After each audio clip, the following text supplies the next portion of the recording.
How do you do? The Box Office Pulp Board feels it would be a little unkind to present this podcast without just a word of friendly warning. We're about to unfold a cinematic commentary track, made by a group of men who sought to create a podcast after their own ravings, without reckoning upon God. It is one of the strangest tales ever told. It deals with three great mysteries of the internet: analysis, observation, and deconstruction. I think it will thrill you. It may shock you. It might even horrify you. So if any of you feel you'd not care to subject your nerves to such a strain, now's your chance to, well, we've warned you. Now, to pause and refresh.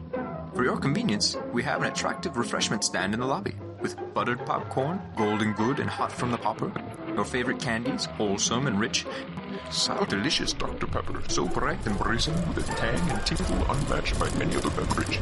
Dr. Pepper at our beverage stand right now, and then return to fully appreciate this pulp and a tragedy. Jeez, she looks crazier in a sack full of cats.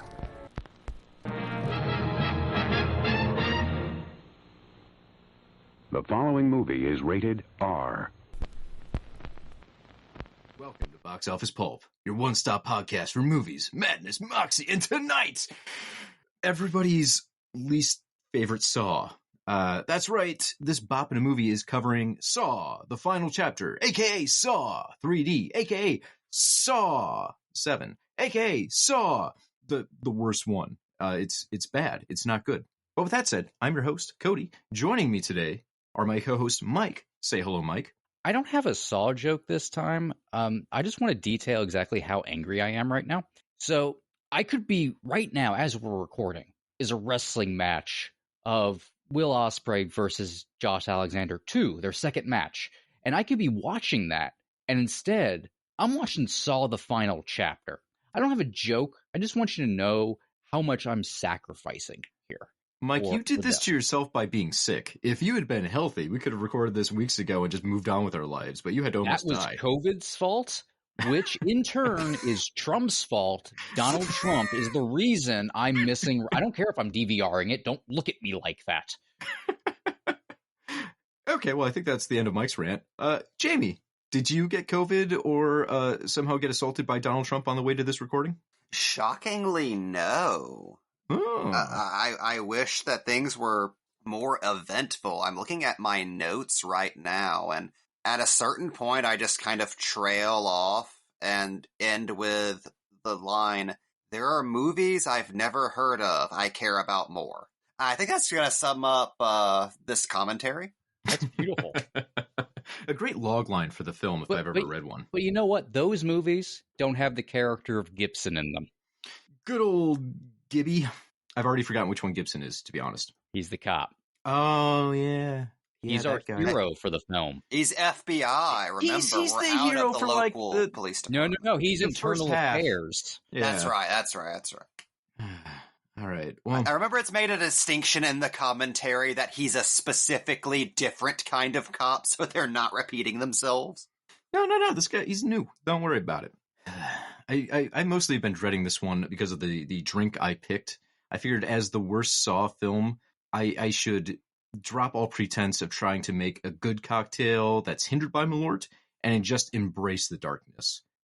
This particular idea, was inspired by YouTuber Unemployed Wine Guy, who has a whole series of really awful Malort mixes. I would highly recommend checking him out. He just did one where he put thickener in Malort and made some sort of thick Malort goo that he tried to eat. I saw that. That was gnarly. Yeah. He's my hero. Anyways, this is a warning. Viewers should not attempt to recreate this cocktail. I shouldn't even tell you the ratios. This is one of those things where I should be locked up for even telling you it's a thing you could make. God have mercy on my soul. Anyways, today we are drinking Malort Ranch dressing. So you're Oh, Jesus Christ. Cody, my dinner tonight was a salad with ranch. How dare you? There's a picture of it in the group chat you guys can appreciate. I don't want to. So you're going to need at it. Equal parts Malort.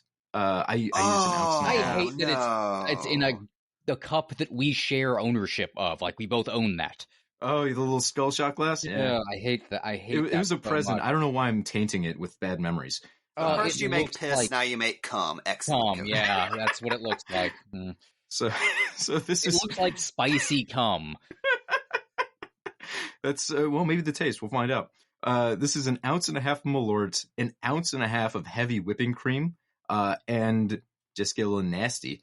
About a heaping half teaspoon of spicy ranch seasoning. The original version of this had regular ranch, so this is my one-upping unemployed wine guy by making it spicy ranch.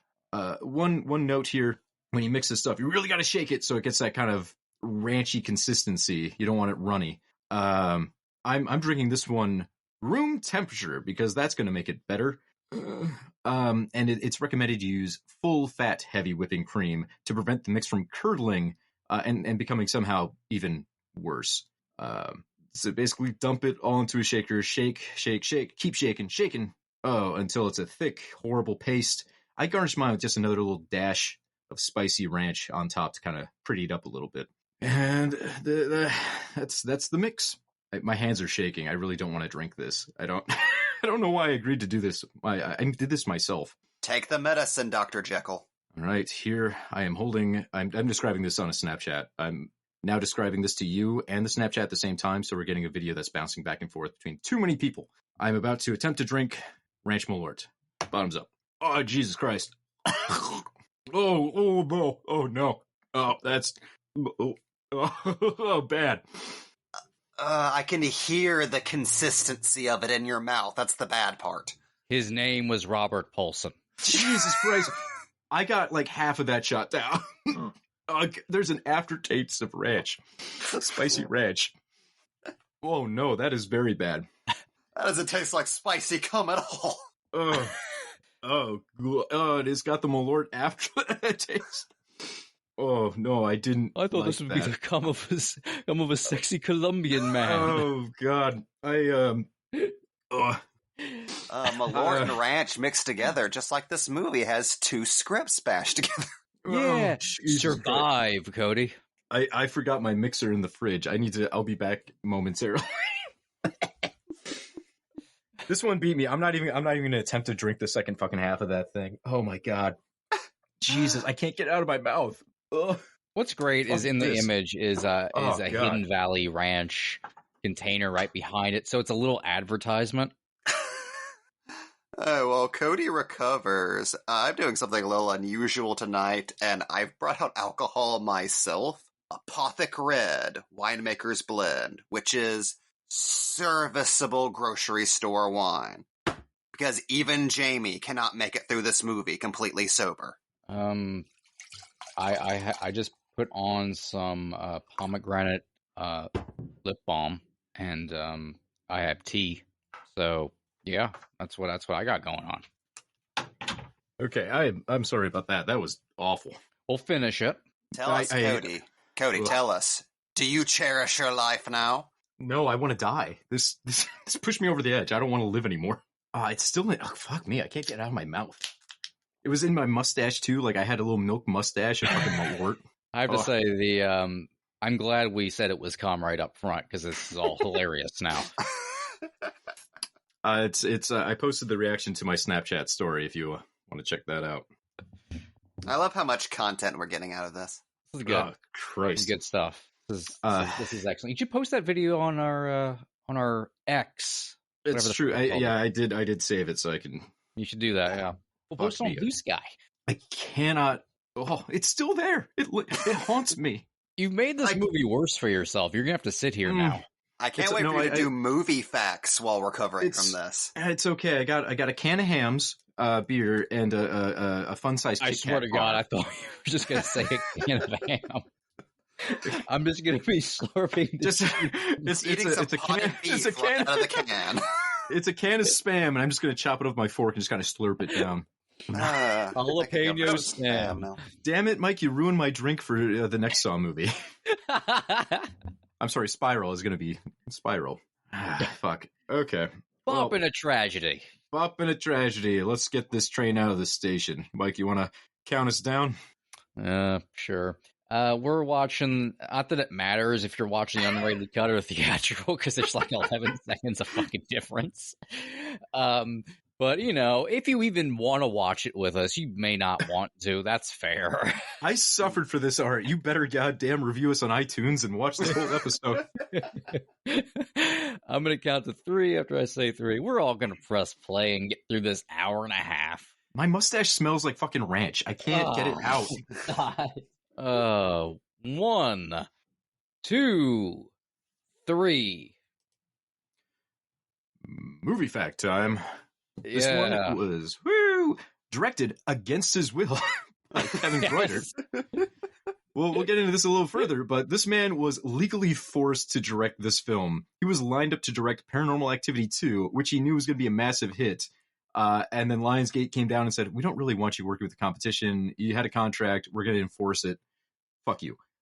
It's a miracle this guy ever came back to direct more Saw movies, because I would have been so goddamn pissed. I would have like intentionally ruined this movie, which he might have, and never set foot on Lionsgate lots again. That's Stuart Gordon not getting to direct the Honey, I Shrunk the Kids kind of shit. Yeah, also, we are really... 1 second in and this is already terrible.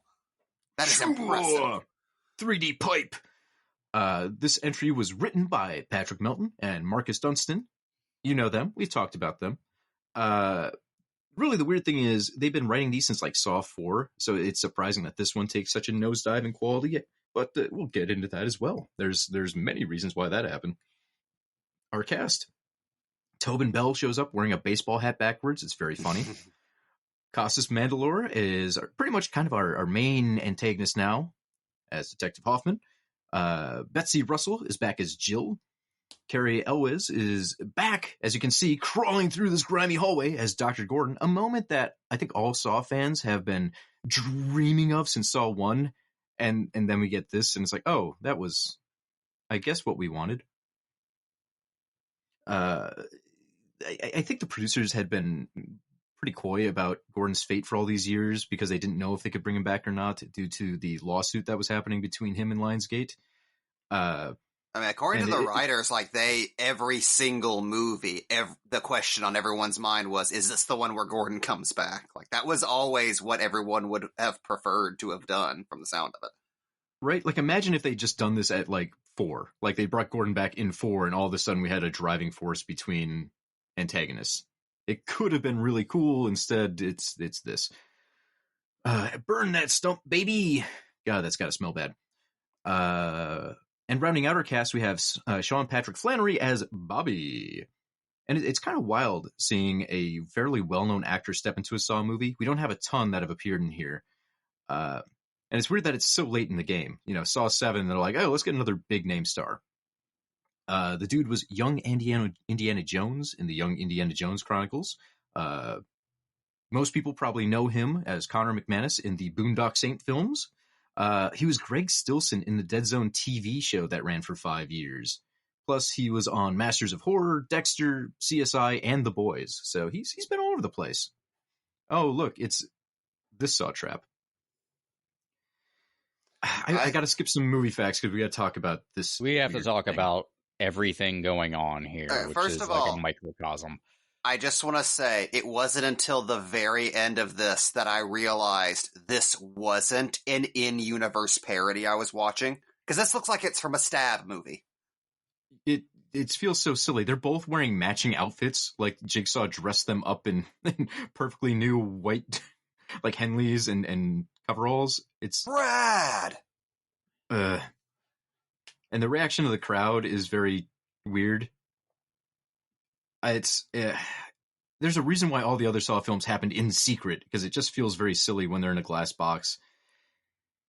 The idea, I will say, the idea of doing like a public execution style Saw trap because Jigsaw wants to gospel publicly, essentially, is interesting as an idea. None of that is really conveyed here. Or, I mean, it was a much better idea whenever it was the ending to this movie, where it actually made plot sense. Yeah, right. Part of, like, Part of the Hello, reason for this is Brad. you're supposed to then like go through the crowd at the end, but go through the crowd at the end, and then you see that Jigsaw's watching, so it puts a timeline, and then you eventually reveal that who he's talking to while he's watching is Dr. Gordon, and this is like him showing him how to do it in his work. And That's a decent hook. Here, yeah, and since that's not here, this makes this is just here for no fucking reason. Especially since these are the two guys at the end of the movie wearing the fucking pig masks with Dr. Gordon, which you don't know. So this still doesn't make any fucking sense as to why that's here. Also, it's just mean and misogynistic, like the most misogynistic blatantly and seems to be misogynistic trap slut-shaming. ever.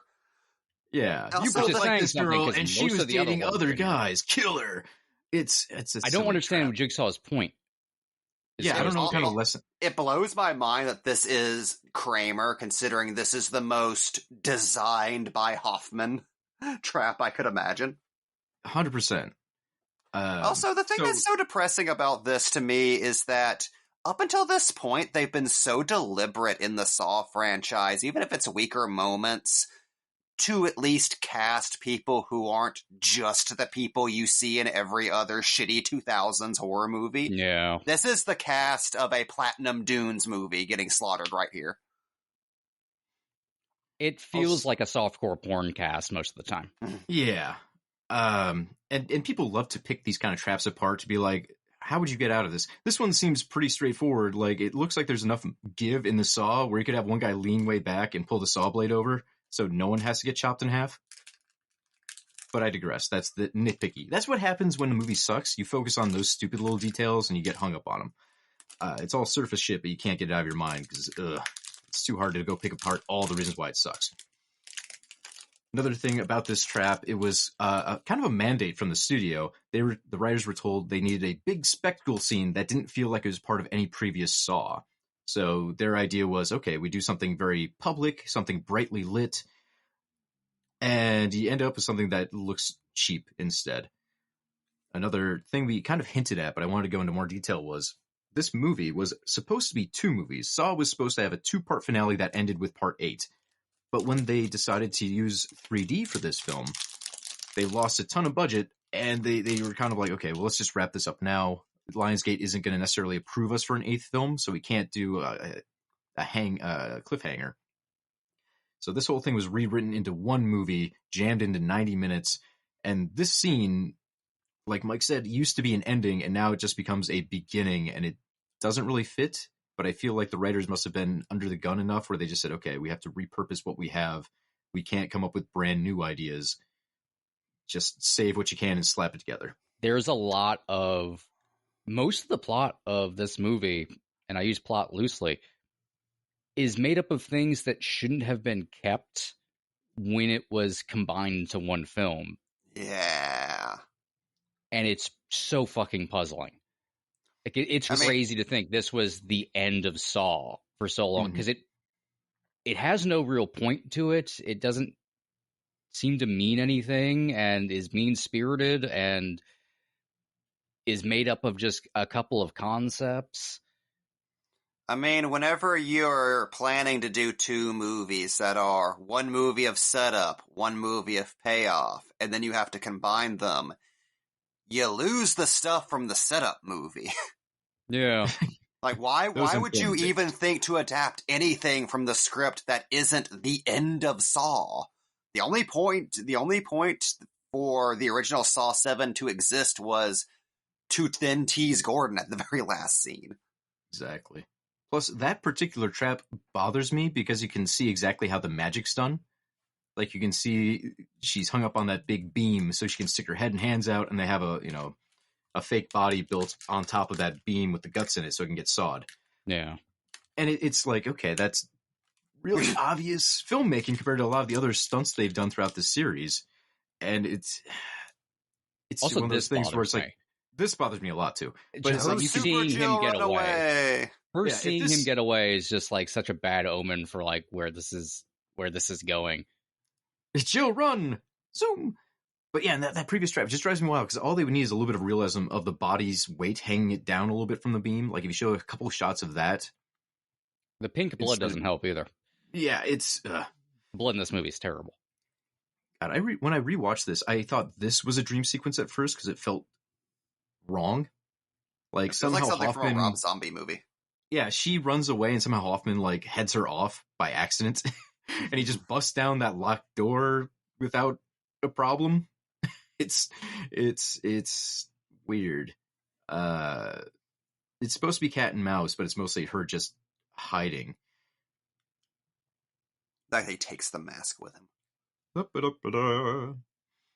One thing I want to point out, back to our movie facts, the cinematography in this film was handled by Brian Gredge. David Armstrong had been the DP for the first 6 Saw movies, and that provided a huge amount of visual continuity between all the different directors, writers, years. This was Gredge's first job as a director of photography for a film. He'd previously been in television. He'd been the DP for an episode of Regenesis in 2005 and 3 episodes of Little Men back in 1999. I'm not sure what that is, but I like to assume it's a gender flop version of Little Women. The bulk of his credits came as a camera operator and second unit director. His connection to the Saw franchise goes all the way back to Saw 2, though, where he was a camera operator and a DP for the second unit. So he'd been with this crew for quite a while, and it made sense to promote him up after Armstrong left. He'd also been a camera operator on Saws 3, 4, 5, and 6, along with Repo, the genetic opera. Now, not to shit on this guy, a big part of the problem is he's trying to film for 3D. The No look of this experience and movie having is to do 3D. so different from the other films. Like, just, it looks flat. It's overlit in a lot of spots. The color is weird. It doesn't look good. And not that any of the Saws look particularly beautiful, but they hit what they were aiming for, and they had a really good aesthetic. This one ain't that. We're in full once again, looks like Cinemax softcore territory. porn. Yeah. Also, this line coming up, she looks crazier than a bag of cats. What exactly is crazy looking about Jill? Calmly sitting in the room, yeah, I guess. Ooh. There's just a weird hatred here for Jill throughout the movie, like the fact that they have to kill her off twice, and they assume that's what the fans wanted, so they had to make it extra gory. Yeah, I don't know why people felt like Jill needed to die, or why we needed to like go so hardcore into it. Is it like a Skylar thing from Breaking Bad? Like, a woman? She should have let her husband be a murderer. Other Sawheads I don't get it. Can like let me know, but I don't remember like hardcore hatred of Jill. She hasn't done anything. The movies haven't allowed her to really do anything. Honestly, one of the fucked up things with this movie is the fact that Jill dies, which feels like it negates kind of everything. Like, well, it just kind of reinforces that, okay, if she actually killed Hoffman at the end of the last movie, that's actually a solid ending for Saw. Mm-hmm. Yeah. Like, that's actually like she ends up doing a Jigsaw thing and Hoffman's game ends. Granted, you still have that, and then but Hoffman outsmarts it and gets away, so you kind of have like one ending storyline. But then you don't end it with and then Jill dies, and then Hoffman dies. Credits. It ends where the last movie ended. Essentially, they just swapped out. Okay, we'll put in the fan favorite, and then we'll kill Jill because everyone hates Jill. It has to be the reasoning, right? And then she also just then immediately goes to the police and goes on the run, and then like cowers in a jail cell the entire time, despite the fact she knows Gordon and the rest of the cult is out there. It's very weird. Yeah, it feels half-baked. See, that's the problem. If the movie had been good, you'd kind of forgive some of those details, but it's not, so you end up fixating on them. See, here's the split for me. We have Hoffman immediately going on the lam. You know, his face is scarred. They know he's a killer. He has to destroy his old identity. If anything, this would have been the time to say, we are making a different Saw. We're going to try something completely different here. Instead of traps, we have the big bad sadistic wolf on the run. And he knows how to get to Jill and just make it a movie of him versus the cops. You can add some Saw-level details in there and goriness and maybe some traps as they go after his lair, that kind of thing. But you don't need the games anymore. And here we get the introduction of the games, and boy, they just feel tacked on. It's another one where I don't give a shit about the B-plot. Which is so frustrating because it's probably the best premise for a Saw B-plot of the whole series. The idea of somebody The idea of somebody making a whole career out of pretending to have been in a trap and then being forced to live out their own lie, like, oh, there's so much meat in there you could sink your teeth into. This movie does nothing with that. Yeah, it's wasted. All right, Again, I'm going to run through our soft facts here. I was just going to say, the most interesting idea in it was the idea of, and then at the very end, he has to do the last trap in public with everyone finding out that he's a fraud. And they had Which would have been great. Move that to the beginning because of the mandate that they do something different. Yeah, like it would have tied in so neatly if it became a public trap there instead of being completely useless at the beginning. It's such a wasted potential. Anyways, I'm going to run through our soft facts here. We only have a couple more left, I swear. Our music, Charlie Clouser's back. This was edited by Andrew Coates. Coates stepped in as editor from the previous Saw when Greutert was promoted up from editing to directing. This movie was released October 29th, 2010. For once, this film came out more than 1 year from the previous entry, and it was a whole week, because typically they came out a week before Halloween. This one came out pretty much on Halloween. They had that extra week for the 3D conversion. Yeah, they forgot to do the color grading, but they got the 3D. The budget was $17 million. This is a pretty notable jump forward, actually, from the previous entries, which cost about $6 million less than this. But that extra budget was eaten up for, plus extra, by jumping to a 3D production, which was harder to work with, slower, involved a lot of testing. This was fairly new ground for them. I mean, Avatar came out in the end of 2009? So 3D as a craze was really just taking off, and they were kind of on the front end of it, really. So they didn't have a lot to learn from other people on how to do these things, or even if they could do what a lot of other movies did later on, a post-production conversion to 3D. So extra money, and it all got eaten up by a gimmick that doesn't really work, and no one has 3D TVs anymore, so you can't even enjoy all that extra work. The gimmick that was done for the sole reason of getting a couple of extra bucks out of this movie. Like, solely because the last one didn't make as much money, and they thought, okay, well, at the very least, if the ticket prices are a little bit more expensive, our runaway money will be a little bit extra. Here's the thing, though, and I had to double check this because I thought I was going crazy. And I thought I was looking at the wrong wiki page. The worldwide box office for this was $136 million. Now, the high mark for the franchise was Saw 3 at $165 million. The previous film brought in less than $70 million. So this basically doubled the box office of the previous film. So I don't know if it's just calling it the final Saw got people into the theaters because they want to see how it all played out, or if it was the 3D or the combination of the two. But financially, this one did great. Like, they made a shit ton more money than they had in the last few entries, which kind of surprised me that they didn't immediately come back and go, hey, we lied. There's going to be a Saw 8 right away. I think they knew they kind of okay, we kind of got away with that one making money because of the 3D and because we were calling it the last one. Yeah. There was no chance that was going to be replicated. Especially after Paranormal Activity 2 comes out.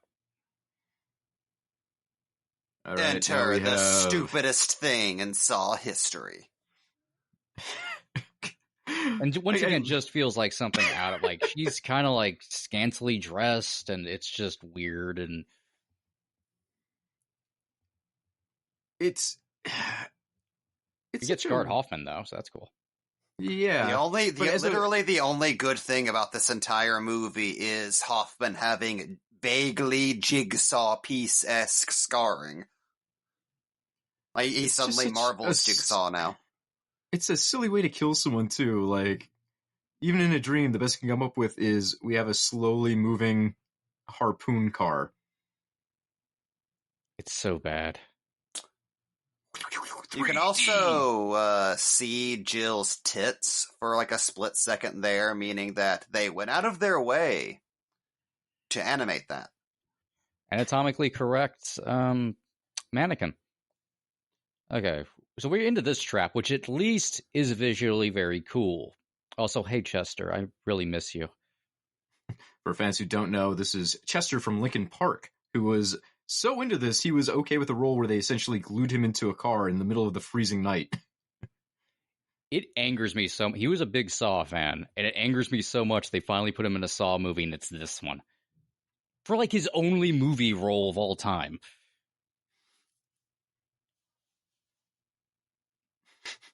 You know, you got to be a fan though when they're like, "Hey, do you want to play like a skinhead Nazi, and we're gonna like rip your skin off, and you're gonna have to sit outside in like the freezing Canadian air all night?" Yes, I will show up 100% for this. Do you want to scream for 12 hours straight? Right. Better role than the Scream Queen season winner there underneath the car wheel. Mm-hmm. Going back to that last dream sequence, one thing the writers pointed out too was they were kind of told, hey, we want a scene that we can use in the trailer, and we think teasing Jill's death would really get fans excited. So that was part of the reason why she was selected for a dream sequence death, so they could put that in the trailer, but not give away her actual death. Yeah, it's still all seems function a little silly. instead of story. Yeah, it's backwards from how it should be. You shouldn't be thinking of the trailer first and then like how everything works in your movie after. One of the many moments in the history of Saw commentaries where you could hear them trying their hardest not to laugh during that scene.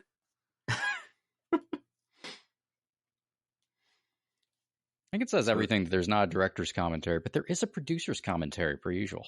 There's always a producer's commentary. They are the guys in charge. Yeah. I will say, we've talked a couple times here how the best traps in Saw are normally the ones that are more simplistic in execution. And I like that this one doesn't have a bunch of super, super crazy moving parts or audible readers or anything. It's just a guy glued to a car seat is the main crux of the trap. We get some pretty good gnarly FX work to go with it. It's a good gag. Oh yeah, great. And it plays in that whole, like, I think everyone's skeeved out by the whole, like, your skin fusing to vinyl seats. Yeah, like you ever sat in a hot car? Yeah. Plays into that nicely. This scene is pretty much the end of this movie having anything remotely entertaining in it too. It's a long slog from this point on. Well, we do get Gordon's one other scene where Cary Elwes is having the time of his life, clapping. Playing his arch as fuck. Because he read the script. One thing I want to mention about the 3D was it was mentioned in, I believe, the producer's commentary that they didn't want to do gimmicky 3D with a bunch of stuff like popping out at the screen. They definitely have a lot of that, but they want to use a lot more stuff with depth to give it some amount of class, which is the stupidest thing possible. If you're making a Saw 7, I want you to take the gimmick to the absolute max. I want all the 3D possible. I want it to be like My Bloody Valentine 3D. Yeah, I want to see everything flying at the camera. I want them to like do Friday the 13th part 3D, where like they had the pitchfork slowly pointed at the camera so you get the 3D effect to the maximum. We are so far into this thing. Just fucking go for it. And if I'm going to Saw, I don't want like, ooh, look at, it really feels like they're in a church. I can see it's 10 feet back. Wow. No. I want to see an eyeball fly directly in my face. That's all I want. It's crazy. Looking at this without 3D is, wow, everything just looks really flat and uninteresting. Yeah. They sacrificed we do all the one visuals of the film. at-camera effect, and that's about it. Yeah. Anyways, we are about to get back to the reintroduction of Gordon. Oh, Jesus Christ, this fucking... Hoffman really went for quantity over quality, didn't he? It's... you can't help but laugh. Like, there's just a shit ton of lawnmowers. How does it even work to get her down? Because she's still hanging from this pipe. Did, like, Hoffman walk back in and turn off all the lawnmowers? And lawn gnomes. Also, the lawn gnomes are the funniest part. They had to have known it was like a joke segment when they had this flash sideways. It's like the fucking most parody version possible. They're in fucking Scary Movie 19 right now. Oh, yeah. Also, there's a weird victim blaming thing here about her abusive husband. Like, oh, you couldn't just break up with him beforehand? What is this? Yeah. There's a lot of misogyny throughout this entire fucking film that's not really in the other movies. And normally I would say, and I mean, I do think it's like on Dunstan Melton's part, it's like unintentional, though it does feel, when you listen to a lot of the producers' commentaries, I mean, they're basically they're just sitting there going like "Awooga" every time a pretty woman comes on the film that they personally cast, and it's a little weird, like how Boys Club it feels when it's literally like, well, we designed all these shots so we could ogle the woman a little longer. And a lot of this just feels like, I don't want to say not intentional, but it's so aggressive in how misogynistic it is. I don't understand how it. I mean, I think for like Dunstan Melton's part, it's I hate saying it like this, but it's lazy horror stuff where it's like, oh, you just put the women in pain. That's what that's. But I don't know where all this other shit comes from, like how that worked, and I think it's just dumbassery of no self-awareness. Well, and again, we've got two movies slammed into each other, and they had less time than normal to write the thing. So I feel like that crush really stopped them from being able to go through multiple times going, hey, what are we doing here? Does this make a lot of sense? Does this feel uncomfortable to you? Because you can write something. I think most writers would agree. Your first draft is normally shit. And then you do a second pass and you use that to basically say, cool, we have a skeleton. We can build this up into something good now. I don't know if they had time to really do what they needed to do to ever make this right. But that's the curse of getting a Saw out every single year. Eventually it catches up with you. And this one, boy, there's so many things going on here. We've got Gordon returning. Hoffman's in endgame bad guy mode. Jill's working with the police. The police are after Hoffman. Goddamn, Hoffman has like a whole secret plot to get into the police station to kill Jill. That's the twist of the movie. Plus, which is kind of cool, but it ruins the movie the first time I'm watching it because I'm just sitting there going, why the fuck, if Hoffman's on the run, is he still setting up traps? Yeah, like they connected in the end to be like it was all a convoluted way for him to get inside, and sure, except this, which I guess is supposed to be set up by Gordon, but. I guess. I don't really know. It's hard to keep track of this shit. I mean, I don't know why this game's here. It really should be. It's weird that it's the final chapter, kind of co-starring Hoffman and Jill every once in a while. I mean, if I were doing this, if they told me, hey, here's the pieces we have, what are you going to do with them? I would say you've got one Saw film left. Bring back Gordon and make it a battle of wits between Hoffman and Jill and the police. Gordon plays wild card. You don't know if he is on board with Jigsaw's plans or not. He becomes a mysterious character. You don't know if he's going to help out, kill Hoffman. You don't know if he's going to help out or kill Jill. And you get a chess match between the two. You can make it much smaller stakes. You can get some flashbacks with Kramer as Jill kind of becomes centerpiece. You don't have to do all the stuff we're doing. I wouldn't even include traps. I would actually completely cut them in my version of this movie. But I'm not in charge, and this is what we got. It is what it is. But unfortunately, I think the ship sailed on these movies not having at least some traps around Saw 4. Which, God, it's almost heartbreaking to imagine a slightly different version of the Saw franchise where they were okay with, maybe there's like one trap a movie. Integrating them in a different way. We don't need a big, like, ongoing game throughout the entire picture, right? I think that's the problem. Exactly. Or a big twist, what if the movie opens with Gordon, he knocks out Hoffman and puts him in a trap, and the entire movie becomes one last Saw trap where Hoffman has to prove his worth as Jigsaw's successor. That would be great. Simple. Then you have your traps, you still have Hoffman, you can wrap the whole thing up. Gordon gets the return. You basically hit all the buttons that fans are asking for, and it's open-ended enough. You could just say, okay, cool, Jordan. Gordon's in charge now. Or if you let Hoffman live, you can keep using the guy in case the movie is big and you want to do sequels later. There's a lot of weird things about this film, and I get frustrated because I don't know why they felt like they were so boxed in. Whatever. One thing we should point out here, Bobby's original ending, when this was going to be a two-parter, he was going to survive that public trap and then wake up in the hospital, and that's when Gordon was going to come out. Gordon was going to tell him, hey, you're going to be okay. And we wouldn't know if Gordon was good or bad until the next movie, which as a cliffhanger, that's very exciting for fans. Like that's good fan service. This one, Gordon like has his leg burn moment, so we know he's going to show up later. They're telling us, hey, we're tipping our hat. And then we get him in, the scene setting up the trap series where it's he's playing it so arch, you're already convinced, okay, he's a new bad guy. It's not. I mean, honestly, with the cold open of him showing that he's alive, you kind of know, like, oh, okay, so Gordon's a secret apprentice. Yeah. I mean, they give it all away. Yeah, I mean, it's just fucked up. Just fucked up. It doesn't quite work. Also, I hate this cop character that we're saddled with as the hero for the picture. I hate shitting on actors this much, but he is just not good.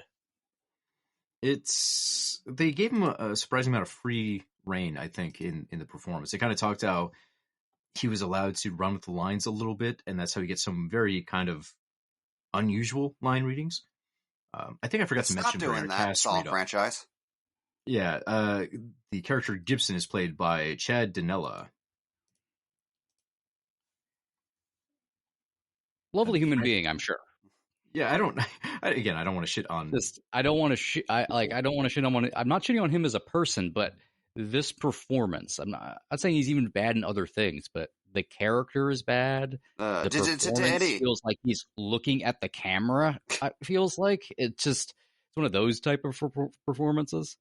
To any Dexter fans listening, this dude is Quinn. It's just if Quinn walked into a Saw movie and stared at the camera for 90 minutes. It's also just like, oh, final film and another hero cop character that also then just dies. So what was the purpose of any of this? Who then has flashbacks because he's involved with Hoffman in some way. In a flashback, I'm really sorry for like bitching this much, but in a flashback, that kind of fucks Hoffman as a character by showing him murdering somebody long before he ever met Jigsaw. Right. I hate that so much. It fucks up so much of his character development.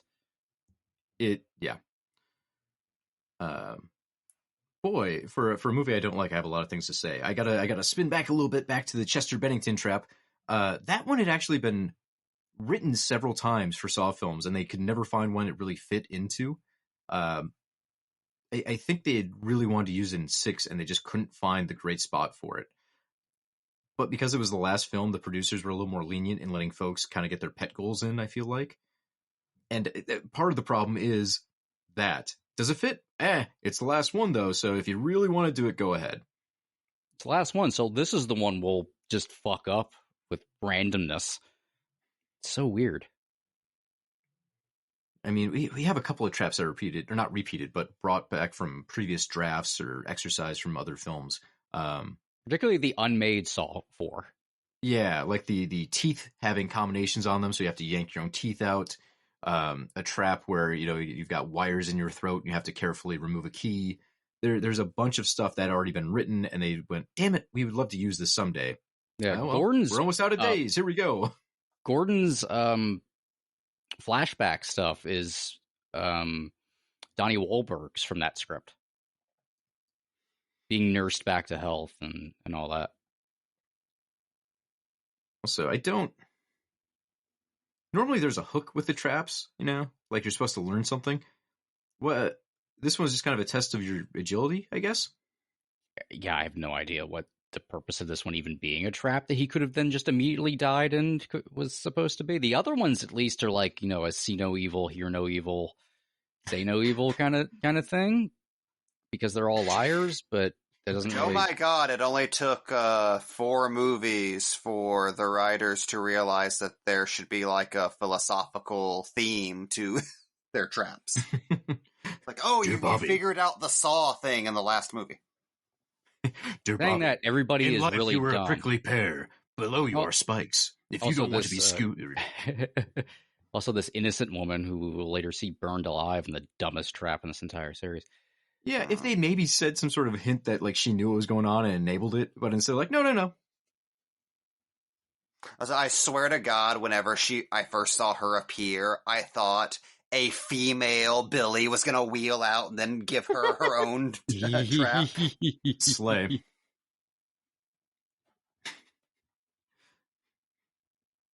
This was another thing they kind of juggled in production. They didn't know when to reveal that Bobby was kind of a lying scumbag. And they I feel felt like that's that, obvious from frame one. yeah, they felt they had to make it, much more overt that he was lying. He was bottoming it out because he's in a bar eating peanuts, which I'm like, that's my Saturday. I don't know whether like this guy's fucking living the worst life possible. It's so cartoonish, yeah. Shaun of the Dead is happening behind him. This bar looks fun. I don't know what the I like problem that bartender with the headband, by the way. That's nice. Also, Flannery's flashback bangs. Why? I don't understand. Like it's been like a thinking. year. Why does he need bangs? I was discussing this with my girlfriend before getting on. I love the cinematic shorthand of bangs for youth, beard for age. They got it nailed down. A backwards hat if you just need to really pretend you're middle-aged. I forgot about this. In my notes, I mentioned that there was an early version of Saw 3 before that got scrapped, where they were going to bring Gordon back, and his wife was going to be in a trap. So that's part of where the innocent woman in peril thing came from. They reused old idea. He was going to be Jeff. Like it was, from what I understand, it was mostly the same movie. Just the other Dr. Lady was going to just be his wife.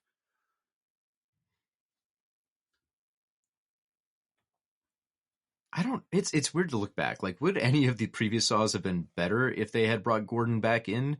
Or would it have felt like they were just jamming him into the movie? And I don't know if they ever would have gotten a part where it made sense for him to return. Or When if it they was all would have early felt like, enough, I think Saw 4, definitely the Saw 4 script we read, if you swapped out one-legged Matthews for one-legged Gordon, I think it'd have been very strong. that could have worked, yeah. I think it's That Saw would 3 or work. Saw 4 was like the end time. Not that I think you couldn't have brought Gordon in later. Maybe not the last goddamn minute. Maybe like the original version where it's an after credit scene and we get like one whole movie with Gordon. But it has to be in a different capacity. This purely just confirming fan theories for fun, Gordon, it just doesn't work for me. It's pure fan service, and in a series that almost thrives on fan service, that's saying something. I'm sorry, we're getting some real bad Gibson acting here. This is Pretty bad. From. Yeah. He's they kind of mentioned he was trying to spice the scene up and give his character a little more life, and that's fair because I'm sure on page this is like just fucking you're crazy. Correct. Yeah, it's not a great character, and so he's probably trying to do whatever he could to save it, and instead you get crazy. You're crazy. You crazy lady. When she's not doing anything particularly crazy. Yeah, she's just sitting there. It's not great improv.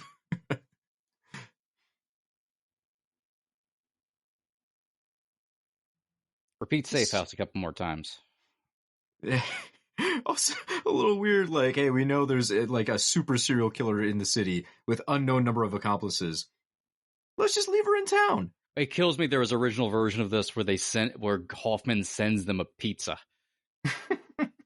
Which I wish was still in there. At least like let this be over the top and insane. Specifically, he sends them a pizza. They're like, oh, nobody here ordered a pizza. They open it up and there's a tape recorder inside. Bum, bum, bum, bum, bum, From bum, bum. Hoffman. My God.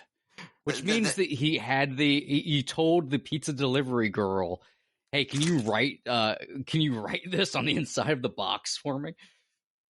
They have so much fun in the commentary making fun of the Hoffman pizza from Papa John Kramer. Do you think Saw 7 would have been better if they went to space? I think Yes. each franchise should go to space at some Everything point. should go to space. We're at the point with Scream where I'm like, just send Ghostface to space. Go space. Yeah. Space, Ghostface. You know, I'm always trying to like pull out, even from a terrible movie, like, nah, here's something positive. So I almost feel bad being like this angry about this, but I love Saw.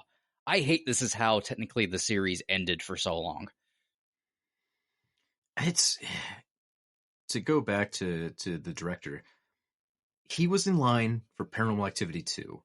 And I think it shows that forcing a director with 2 weeks of prep or less to move to Canada and direct a different movie that he hasn't been involved with and doesn't want to be involved with doesn't get good results. I don't think he was particularly motivated to make an amazing film. He was My handed all the theory is still pieces. that he fucking tanked it. I could kind of see it. He was very vocal about the situation, how unhappy he was at the time. So it wasn't like, all right, one for the studio, one for me. This guy was like at gunpoint forced in. Yeah. And I'm sure it was worse for him over time because Paranormal Activity 2 was huge. I guess opening weekend, this movie did manage to outproduce Paranormal Activity 2, but PA2 was in its second weekend. So it was $16.5 million for Paranormal Activity 2 in its second weekend, and Saw made $22.5 million opening weekend. So they just barely edged out Paranormal Activity 2. Week 2, and man, he could have had a huge franchise. He could have been basically on the ground floor of Paranormal Activity and kind of scoping that series out. Yeah. And instead, he gets stuck with the last Saw. It kind of tanked his career a little bit. He So could have I really saved us feel from for the poor Paranormal guy. Activity 3. Yeah. It's true. God, what a trade-off. Like, I love Paranormal Activity 2, but then somebody else doing Paranormal Activity 3? What's the trade-off here? Also, I like the concept of this trap a lot. The problem is she's an idiot. Like, she hears the tape. She knows she just doesn't have to scream. There's no way it's actually that painful. I don't like this trap because there's so many moving parts. That's a lot of moving parts. There's the hook in her throat. It's got a key attached to it. It needs to open a lock with the key. He pulls out of her. If she screams, there's noise detectors that will then move pipes that slowly stab her to death. All she has to do is not scream. And it almost feels like, once again, totally unintentional. I'm not saying it's intentional. A women talk too much thing. It's just because she's the PR person. I know that. But it literally ends with him screaming, "Why the fuck didn't you just shut your mouth?" Which again, there's like a weird, there's so much victim blaming where seemingly this trap is designed for the person who fails it to be stupid. Like when the gag of the trap is it was simple and the stupid woman fucked it up, I think something is wrong. Oh, I forgot to mention how convoluted this is. There's also a timer, so it auto goes off and you don't do it in a minute. There's so much fucking shit. Plus, the problem, they didn't use this. They had it written in one of the older scripts, the unused Saw 3, right? Where it's supposed to be a Matthew 4. Yeah, I always get this backwards. Where it's supposed to be Matthew's trap. They didn't because they realized it was too hard to visually really show off what was happening. And it was a key like hanging off like a uvula or something. Yeah, it's so weird. So this one, they kind of use a lot of insert shots, the pipes slowly moving and the clocks and all this other stuff to get by, but it still feels like a trap that's not easily shown visually. It just doesn't quite work for me. Plus, I always hate it so much in a Saw movie where a person essentially gets the key out, gets the combination, survive the hard part of the trap, and they lose because the timer tells them, like, oh, well, you didn't get the bloody key into the keyhole before the timer ran out. Those are so dumb. I get these traps are made by psychopaths, but it's still like, come on, that's unfair. Also, once again, did Hoffman make this one? I still don't know. It's unclear. It's always it's frustrating to me because all these traps are designed so everyone dies every step along the way. The only time we didn't have that happen was like Saw 3, where Jeff saves the judge for one trap and he dies in the next room. They played around with it happening with this, but they just end up not going with it. Well, a few people survived in 6. They just didn't. They just kind of stayed in their cells. Yeah, that's true. Also, hey, of course, that was a different design of trap where we had like that was like one person has to die and someone else has to live, kind of thing. Yeah, they lose one person per room, kind of thing. It was procedural. Oh, we're in this infamous scene now. Oh boy! I will say, while the joke about the backwards hat being Jigsaw younger is funny, hello, fellow kids, that is technically not why he's wearing a backwards hat. It's not to make him look younger. He's incognito, which doesn't make any sense because why does he need to be incognito? I think, my theory, they called Tobin Bell and they didn't have a costume for him that day. So that's just what he showed up in and they forced him to act in it. There we go. I could believe that. Certain. Otherwise, he's undercover from his civilian identity as billionaire playboy engineer John Kramer, who was on the cover of that magazine that we saw that time. Engineers Weekly? It would have been great if he showed up with like a fake beard and mustache, maybe even like a fake nose and glasses. Like he just really went all out with an awful disguise. He looks like what was her name in Twin Peaks, where she does like the really racist Asian costume to hide for a season. Oh yeah. Just imagine they going that route. I like to think that John is undercover as Bill's character from Seinfeld.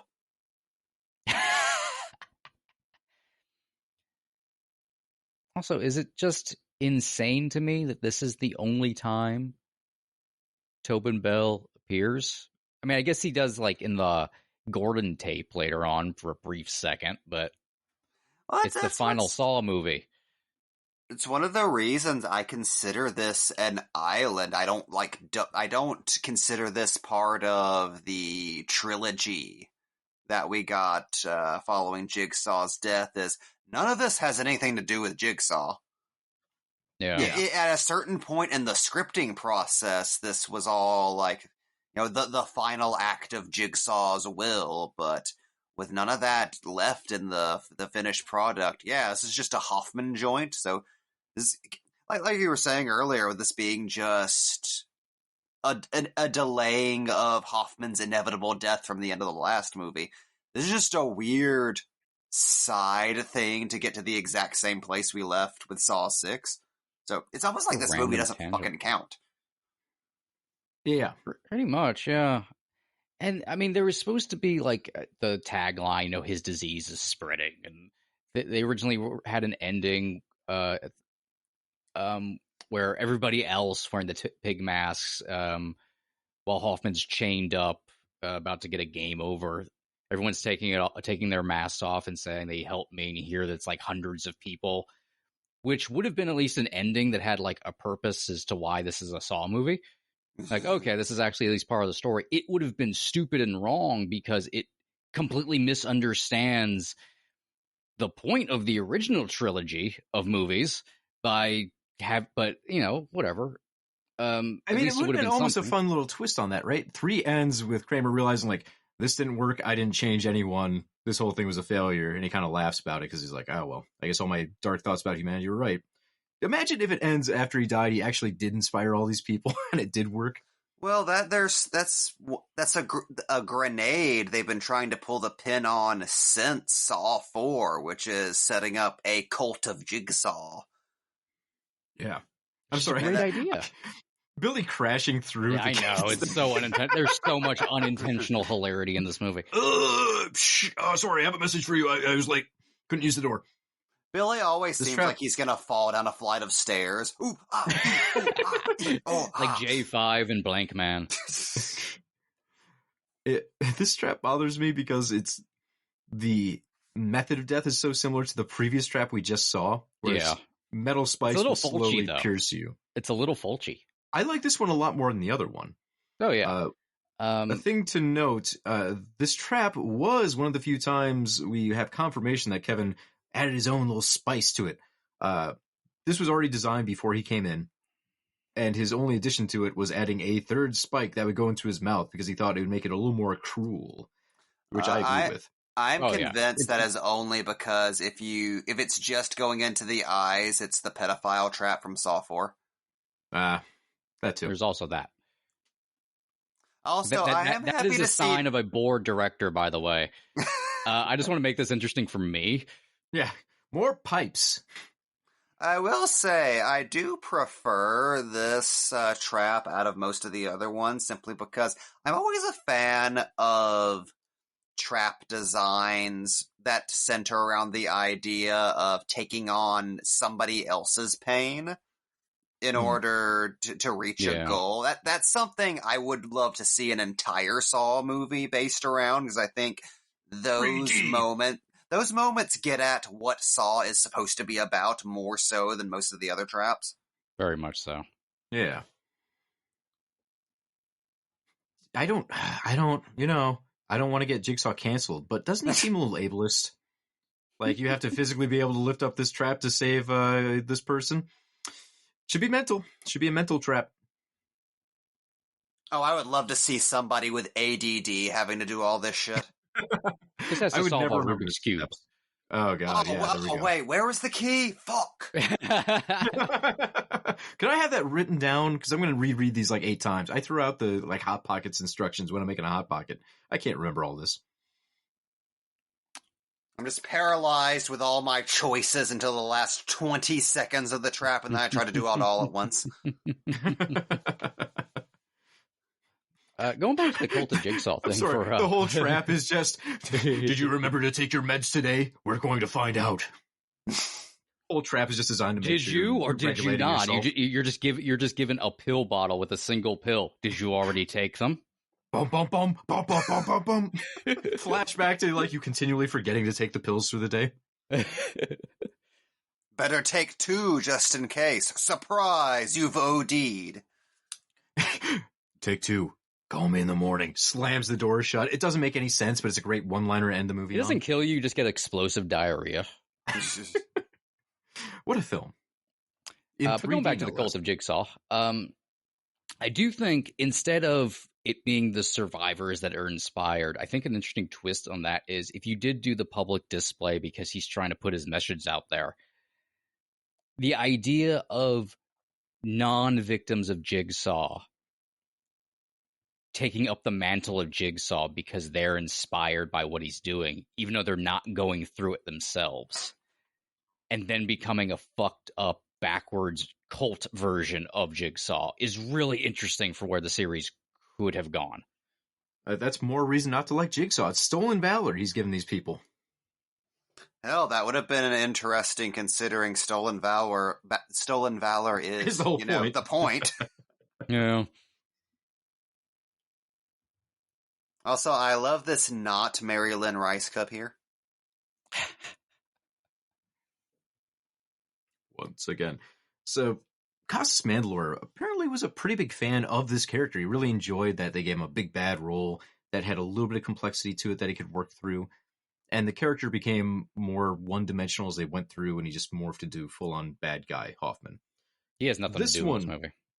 Yeah, this one was particularly hard for him to film because he felt like, one, there's maybe not as much for him to do. A lot of this is, he stands behind a video screen and sends them files.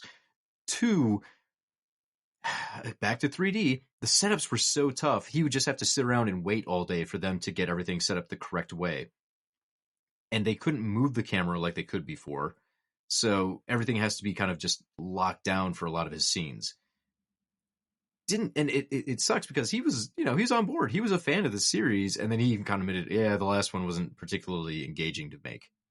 So I think your actors are tuned out, the director is being kidnapped, the writers are panicking, trying to slam together 2 movies.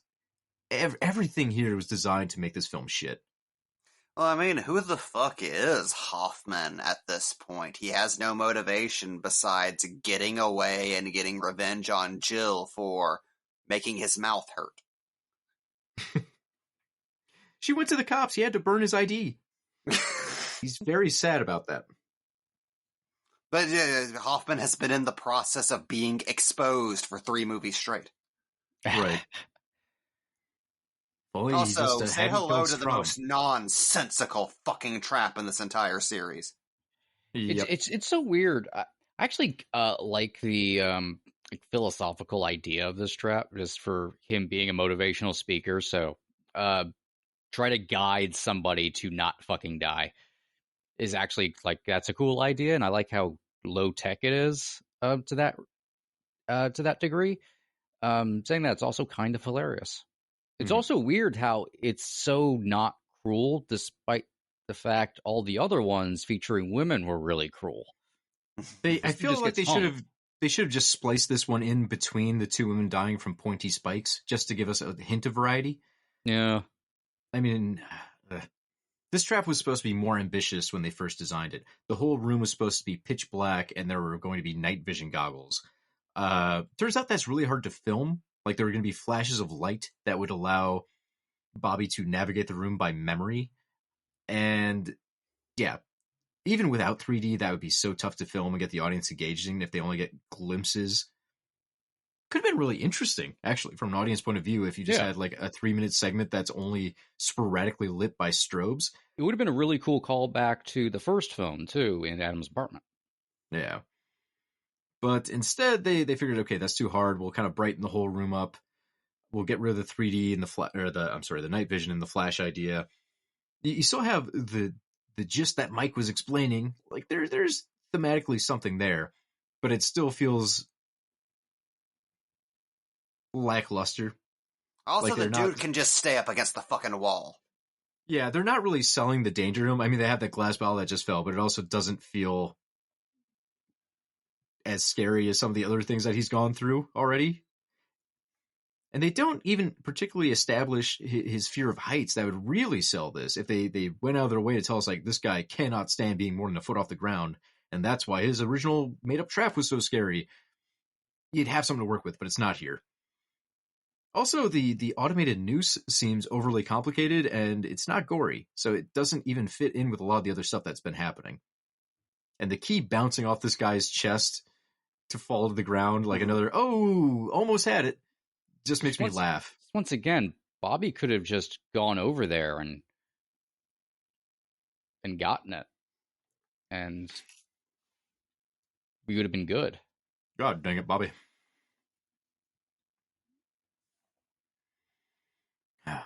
God, there's so much of this movie is dedicated to these traps, too. It feels like this should be the A-plot, but it doesn't matter. The whole storyline we've shown up for is Hoffman and Jill and now Gordon. So this guy's like, who fucking cares? I cannot understand why you would make the main plot of the series honestly less than the B plot.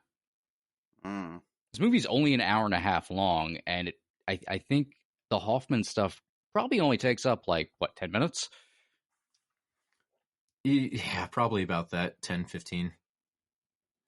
It's fucked up to think this is a Saw movie where the flashbacks are for the fucking B-plot.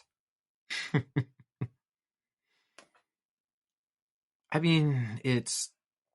Also, that was the world's longest 7 seconds. I know they're not particularly honest with the clocks in most movies, but that was like, come on, they showed us it was 8 seconds 30 seconds ago. Hoffman went with Mississippi's for that last 7 seconds. No, Kale.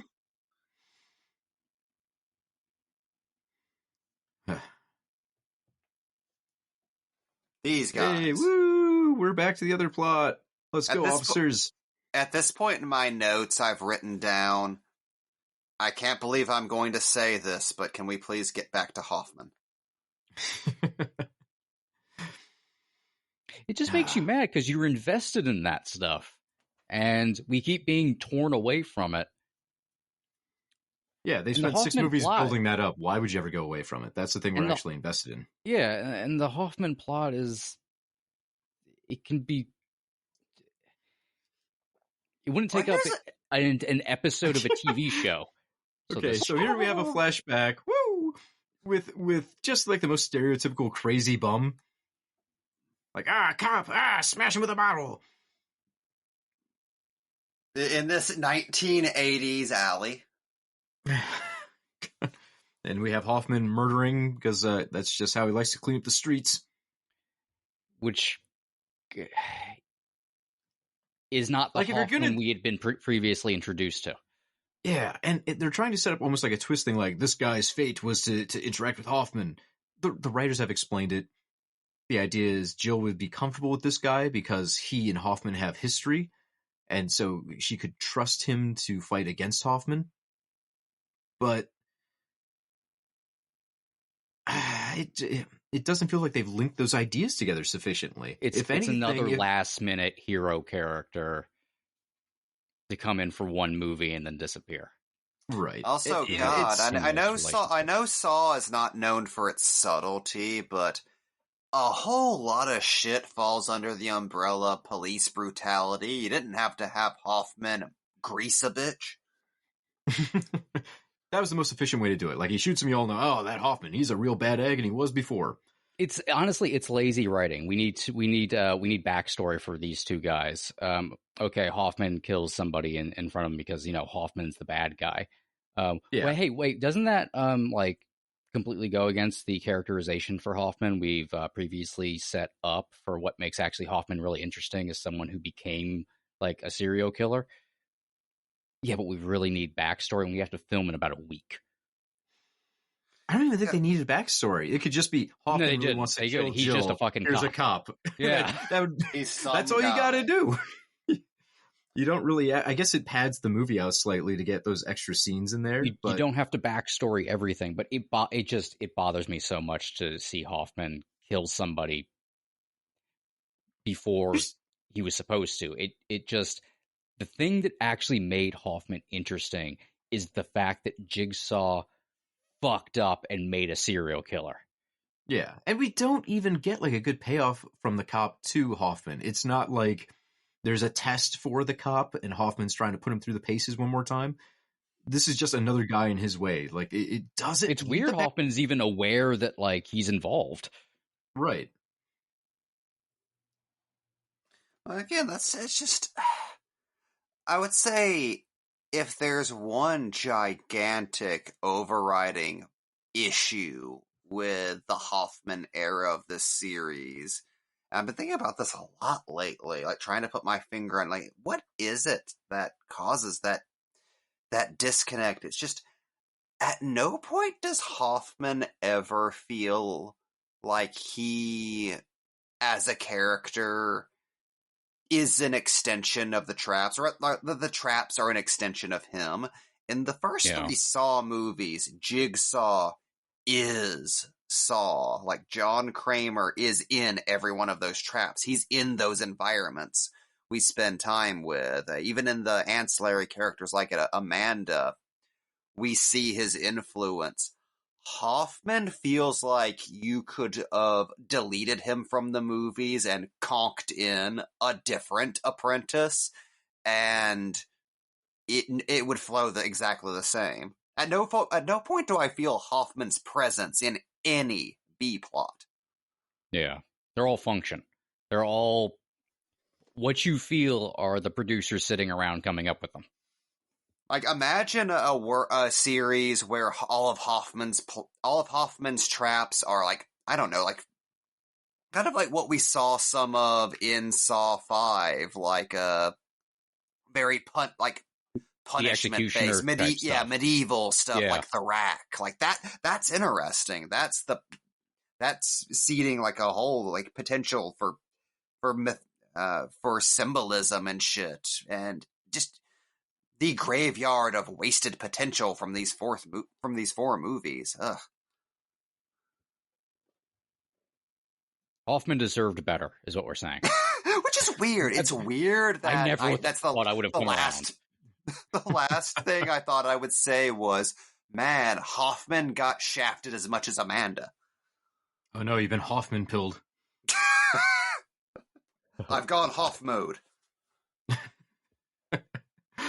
I'm very scared. When I was researching this movie, I stumbled upon, I don't know why I didn't think of it before, the Saw Reddit.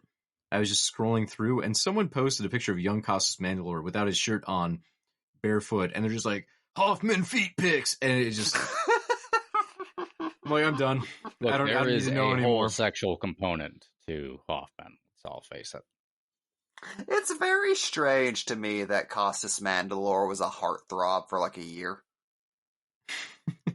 It's like him and Mark Harmon. Yeah, sexiest man. Speaking of, my girlfriend and I... We'll keep you safe. We'll put you in this cage. Like, just fucking drive her out of town. Put her on a bus. Drive her to fucking Arkansas. Also, completely tangential, like unrelated to this, my girlfriend and I were watching old episodes of Saturday Night Live on Peacock the other day. just to finish out the night, and we were watching Mark Harmon's episode from the 80s. And it is fucking bizarre seeing Mark Harmon treated as sexual chocolate by pop culture. Are you saying Mark Harmon still isn't sexual chocolate? Well, Jethro Gibbs.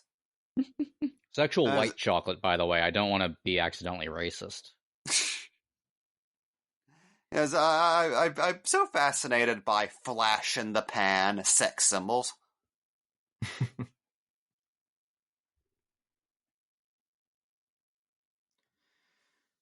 God, I'm going to bitch about this 3D for so long. With one of the problems with the 3D is, too, you don't have the selection of lenses that you would have necessarily in a normal film.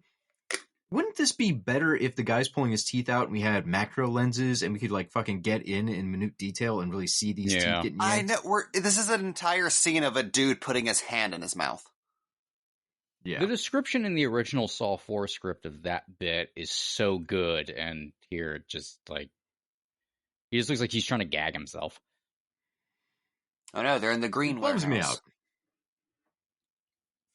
See for yourself, which is supposed to be a clever clue that Hoffman's letting him know he's right behind the glass. He's Candyman. Have they ever shown that Hoffman has like the fucking Riddler complex, where he's like, I need to get them clues so they can find me and play fair. Tee-hee, riddle me this, Batman. Again, I have no idea who the fuck Hoffman is in this movie. He's some guy. In the gap between the opening and the games, he just became a Batman villain. Pretty much. To the extent where, like, originally in the script, he was going to sneak into the police station inside of a dead body, like he's Dr. Giggles. I have no idea how that was going to work. Yeah. They just had a discussion where apparently they just had a discussion where they, like, sussed out how exactly that would work, and they're like, oh, that makes no sense. Okay.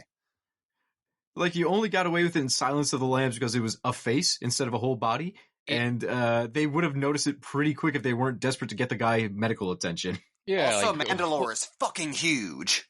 Yeah, you need like Andre the Giant or something for Hoffman to like climb into. The only thing was like, oh, that would have been a cool visual of Hoffman like covered in gore, like Terminatoring his way through the police station. Because we're really hard up for like interesting things in this movie, so I'll take it. Yeah. Also, to be maximum petty mode about this, I fucking hate how Tobin Bell's voiceover sounds in these tapes. There's all these weird distortions they put on it in this movie, which makes me wonder if they're trying to make it ambiguous as to whether or not this is Kramer or Hoffman who's doing the tapes at this point. Yeah, I believe that's what they're going for. They had a hard time deciding if Hoffman should just be doing all the tapes, but they felt it was too iconic to not use like Kramer's voice.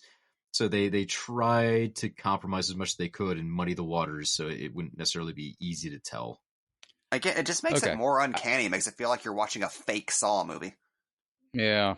Speaking of fake things, so this trap where you could just, I don't know, stand on the hooks or put them around your forearm. There's like a dozen different things you could do that wouldn't harm you in any way for you to actually win this trap. And I'm really annoyed. All you got to do is climb the ropes, bud. Like, just yank and pull. At a certain point, you could hook the rope. Like you could just hook the hooks onto something else in the room, by the way, and then just pull. So part of my problem with this trap, there's a lot of issues logically with this trap. One, I hate that it fails because his story was fucked in the first place. Like, the human body just can't support itself through thin chains through the chest.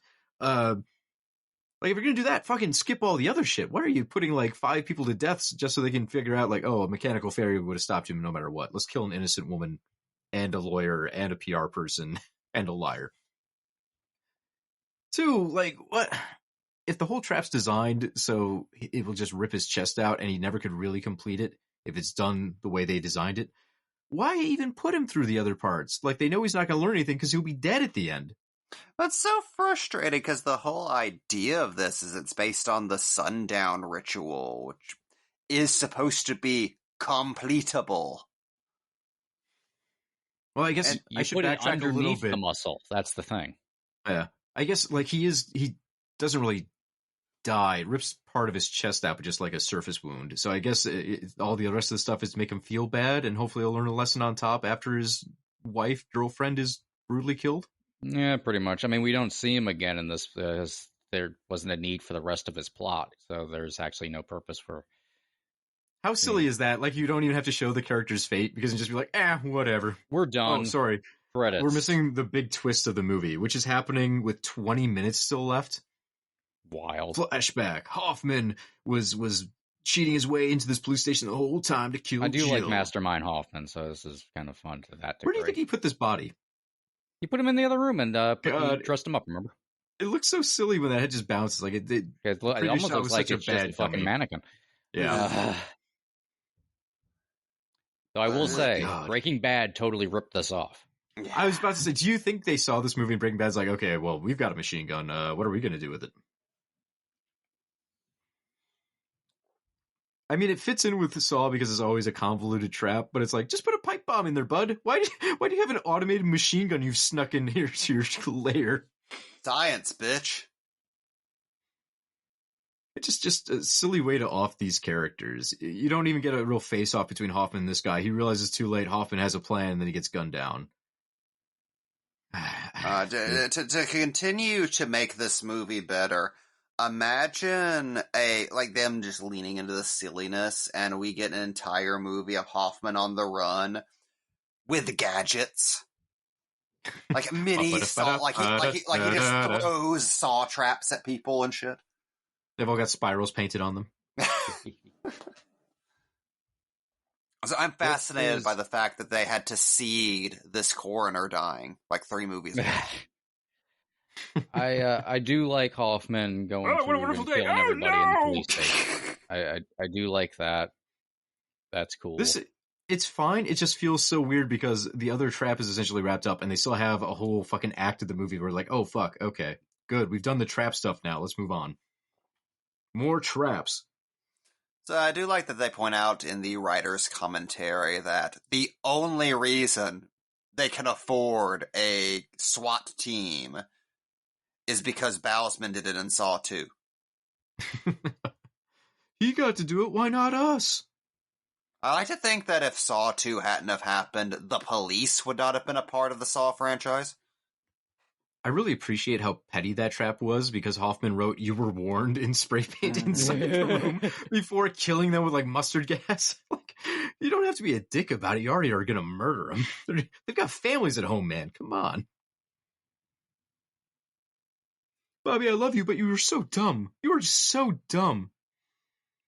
Also, I just want to say, the idea of taking a bullshit motivational speaker and forcing him to enact a tribal ritual intended to make you a leader is brilliant. Again, I hate that it's wasted on this movie. Yeah. Look behind you, it's Hoffman. Quick, Hoffman, stab her in the chin. Give him, goddamn, he needed a bigger scar. They really just need to absolutely I know. In the dream sequence, he looks so cool. I do hope when we get the eventual Hoffman-Nika figure, we get a head for Saw Jigsaw. Dude, he could have just pulled himself up and put his feet in between the hooks and just... Right? There's just so many so other many ways. Bobby, I love you, but you're so dumb. So fucking stupid.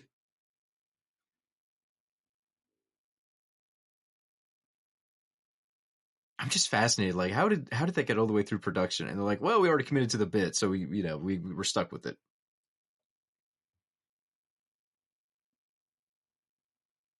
At least they still didn't film the fake version while he's telling the story. In a pristine white room, so you know it's fake right away.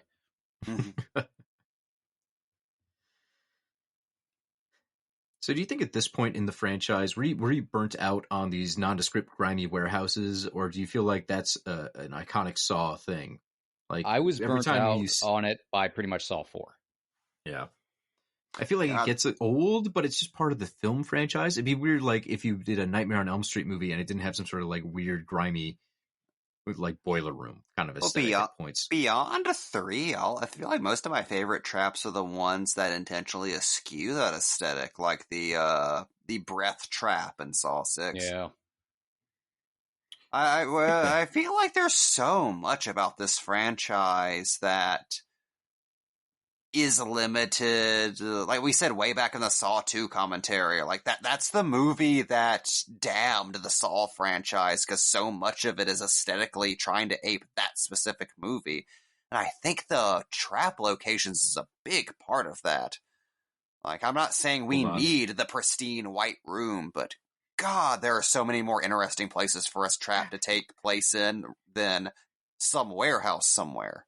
Well, it's crazy how much more expensive Saw 1 looks. I mean, look at this fucking set.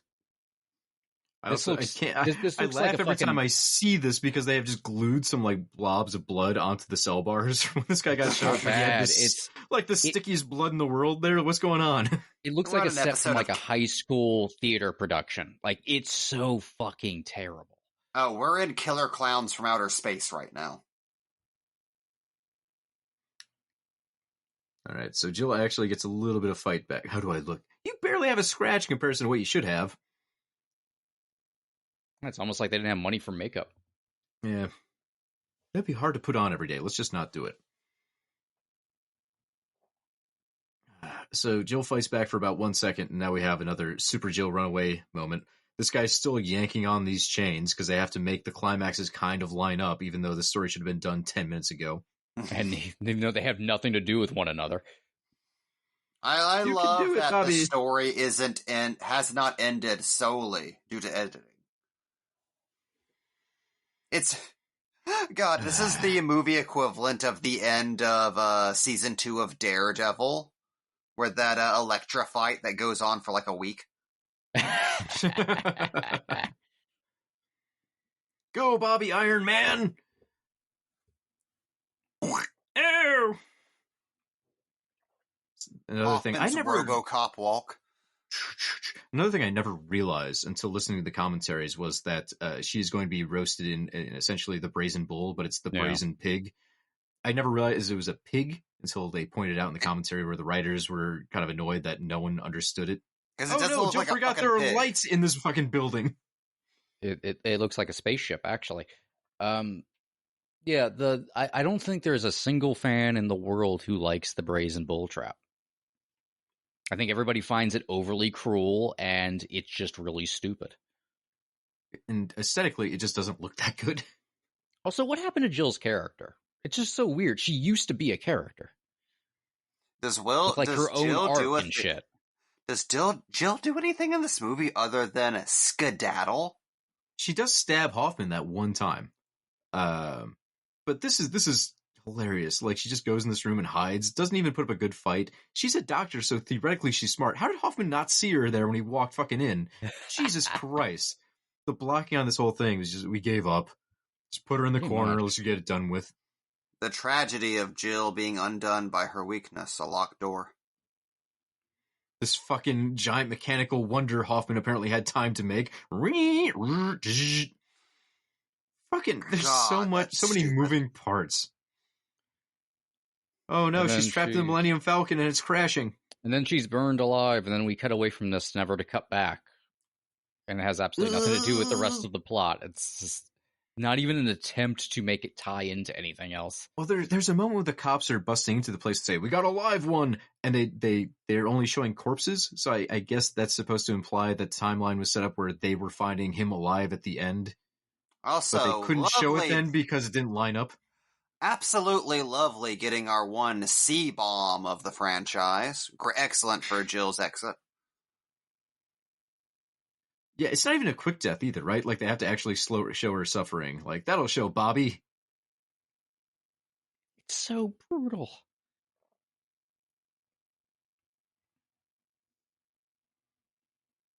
And then we kill Jill, nullifying the point of anything like that we were hanging on to, like, emotionally with this picture.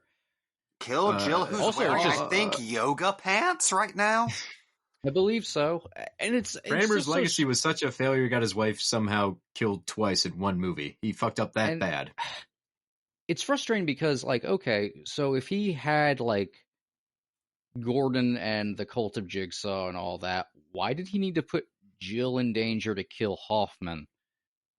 So that's the other thing that drives me nuts about the ending. It's supposed to be Gordon is supposed to step in if anything happens to Jill. Should it be if you love your wife, Gordon should step in before anything happens? It doesn't line up with John's entire fucking motivation or what we know about him at all.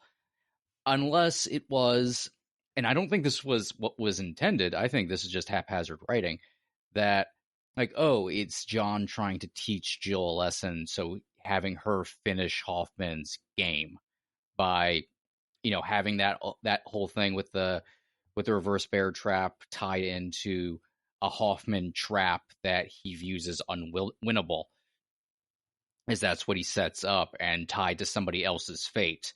That's a nice piece of irony. Jill completes an arc there by actually doing a Jigsaw thing, and that's actually a decent place to end the series. Instead, it seems like John just gave her busy work, and then it fucked 3D up and ended her life.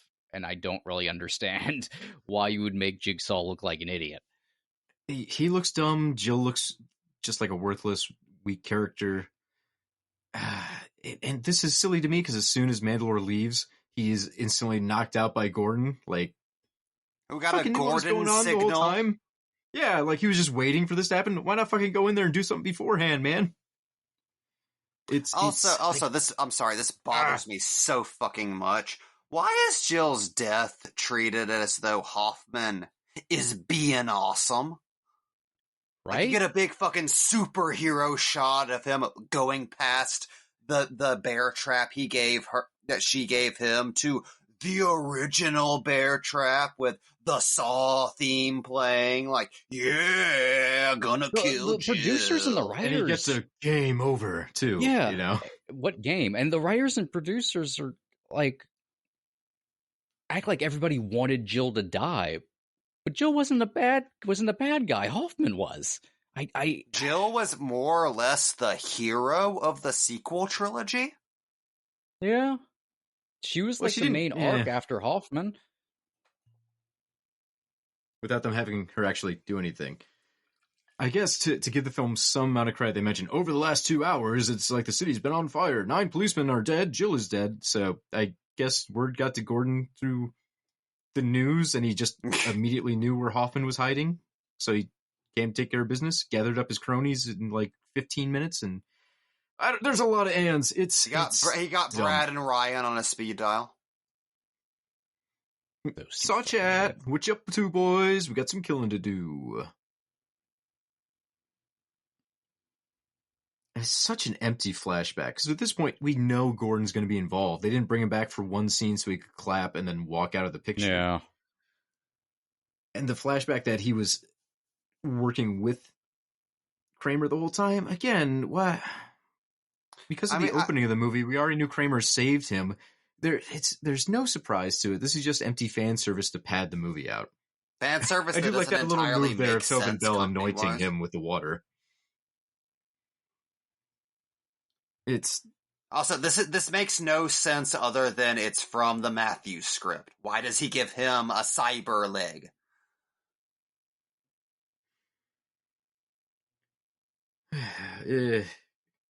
It's a monkey paw situation. We all wanted Gordon back, and they gave us Gordon back in the most disappointing fashion possible, and then he disappears from the franchise. It's one of those dangling threads that are now left out there now the series is back that I kind of don't want them to pick up. Have you or Jamie seen Saw 10 yet? Not yet. Okay. Like, I am all for more Gordon if they just kind of pretend this movie never happened. Yeah. Well, the way that the producers described it, like, this is the end of Hoffman. We did not plan on doing more with Hoffman. Yeah, the Rogers full-on said, no, he is dead forever. We intentionally designed it so there is logically no way he could get out of that fucking room. Although it's still, if you want that to happen in a Saw movie, you need to actually like blow their head off with a trap. But they did say the whole point was we're establishing that Gordon and the cult of Saw could be the thread forward. If they want to make more Saw films, they do that. Which kind of comes true in Saw 9 when they did Spiral. That's kind of like an inspiration thing. Yeah. But they immediately go back on that and decide to do a prequel deal for Jigsaw. So... Which don't be a pussy about it. Go full on the fucking Cult of Jigsaw stuff. I get annoyed when movies with franchise or like history go, oh man, we can't make another one. We don't want to move the timeline forward. People have ideas about what happened. We can only focus on the past and fill in the cracks with existing characters. It worked in Saw 10's place because you get Tobin Bell back for a whole movie. But fuck, even that bothered me in Star Wars a lot of times where they'd be like, oh, we can't really move forward, but we can do a lot of prequel stuff. We can do TV shows about the prequels. We can have live action shows that are kind of set between movies, but we can't afford to move the plot forward unless it's a gigantic 3-movie long trilogy. And yeah, this was Saw too. Like they just don't want to move past this point in time directly. Also, didn't the cops find this fucking bathroom at some point? I could have sworn like this burned down in Saw 5. Yeah, like this shouldn't exist. Unless he's just been doing the same trap over and over again. How many fucking bodies are in there by now? The whole purpose of this movie was to end on a twist of Dr. Gordon just being a secret apprentice, and that was it. That's why you watched an hour and a half long movie. And you knew it from moment one. You knew it exactly the moment you saw him crawling on the floor and Kramer comes up and saves him with the cauterization. And it's not even entirely it's not even giving you exactly what you want, because one thing that they are very insistent on is that Gordon isn't an apprentice, which at the same time is also the most interesting thing about this entire fucking movie, is their initial idea of, well, it's not so much that John had all of these sidekicks. He's more like the Shadow. Like they even like specifically name check the Shadow in the commentary. Like, no, he just has dozens and dozens of agents who he doesn't make apprentices. He just wants them to do a thing here or there, which is a very interesting idea. Again, none of that's established really in the movie.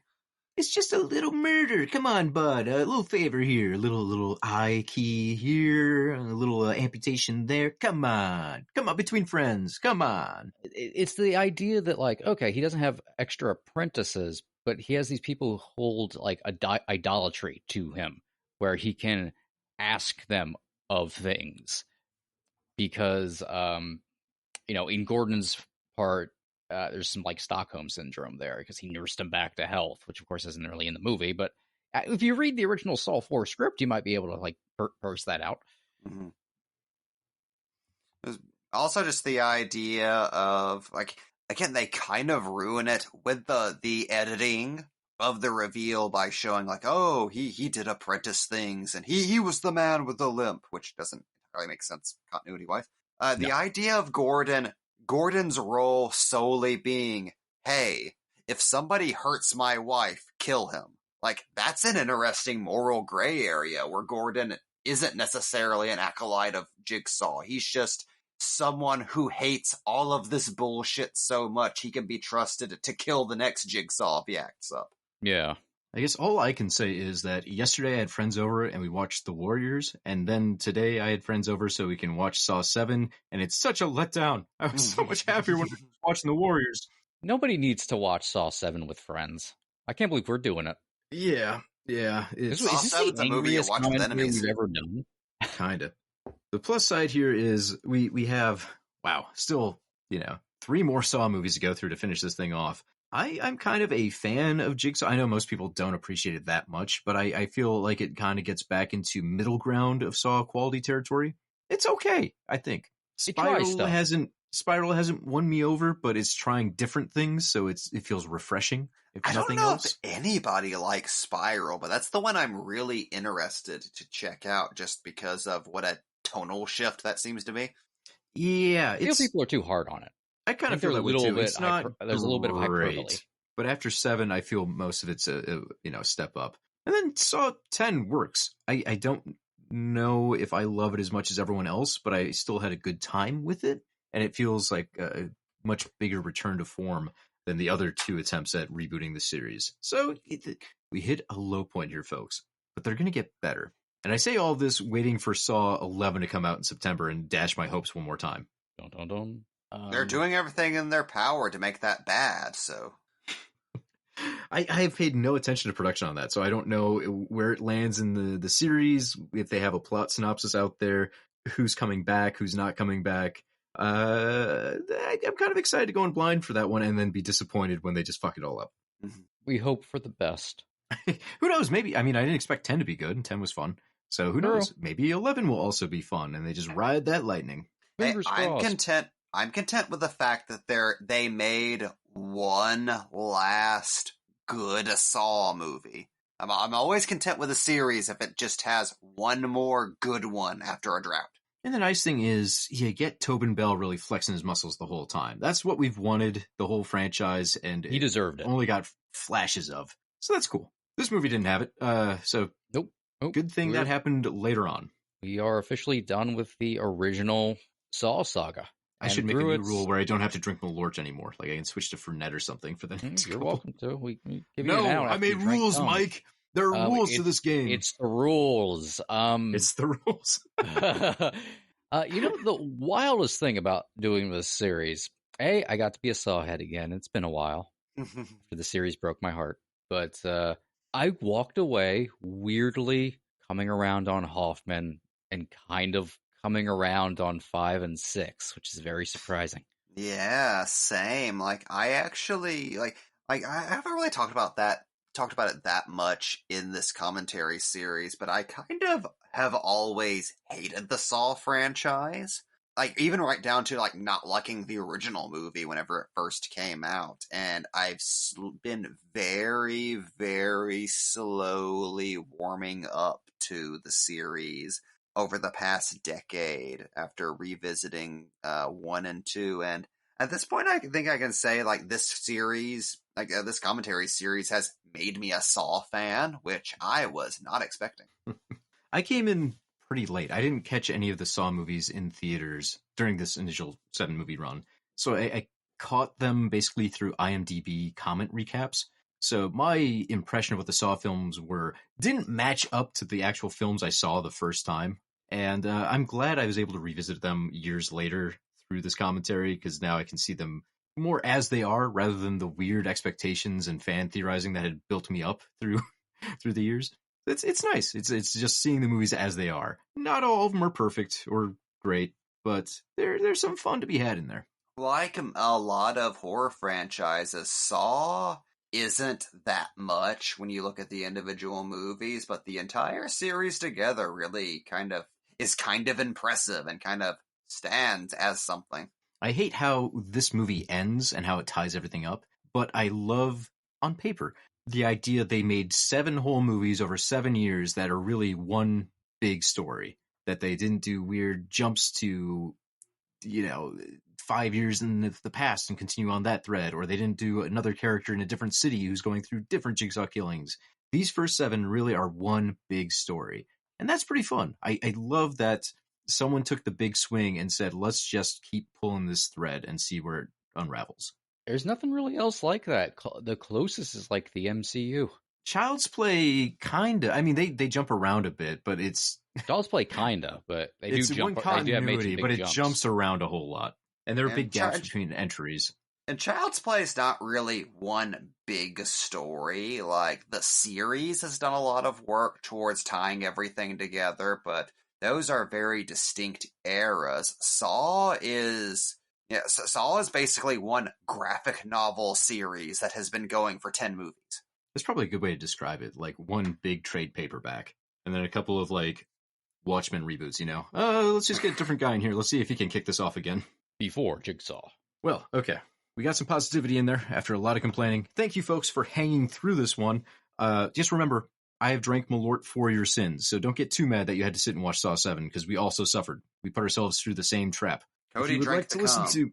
It was awful, real bad. Don't do it. If you would like to listen to more of Box Office Pulp, We can be found on boxofficepulp.com. We're on iTunes. We're on Spotify. Wherever you can find podcasts. We're probably lurking in the shadows if you search Box Office Pulp. We have years worth of content. Don't go too far back. It's probably bad. I haven't re-listened to old episodes, but I'm just assuming my opinions were dumb and have gotten marginally better over time. Do not listen to the Man of Steel episode. I was wrong almost instantly. Don't listen to Dark Knight Rises. Oh, yeah, that's just us bitching for like 5 hours, but that was fun. It was cathartic for me. Try That Man Lives. Ding, ding, ding, ding, ding. But I think that's going to be a wrap, folks. We will return at some point for the outstanding 3 Saw films, so don't worry. There will be more commentaries, and they will be more upbeat. I swear to God. I'm already thinking of the combinations of Malort I can make, and I'm regretting my choices already. Look, you have the excuse to move on to White Claw. There are no laws when you're doing the claws, so that would make a lot of sense for a Saw, film. I hate this. Anyways, folks, let's get the hell out of here. That's a wrap.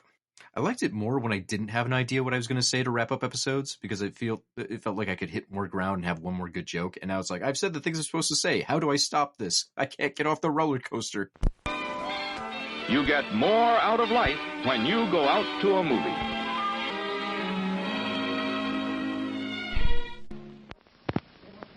Do you think when Hoffman made the dream train trap, while it was barreling towards Jill, he was quietly going, choo, choo, choo, choo, choo, choo. The only thing that's bad about being the engineer of a choo-choo train is you can only do it once. It just screams, "Blades of pain!" as it charges through Jill. That was a joke for my 5 other Dark Tower fans. You're welcome. I liked it. He's just an awful choo-choo train named Blame the Pain. A crossover in season 2 of Sandman where it just flashes into this dream and Morpheus just kind of watching the background going, huh, okay.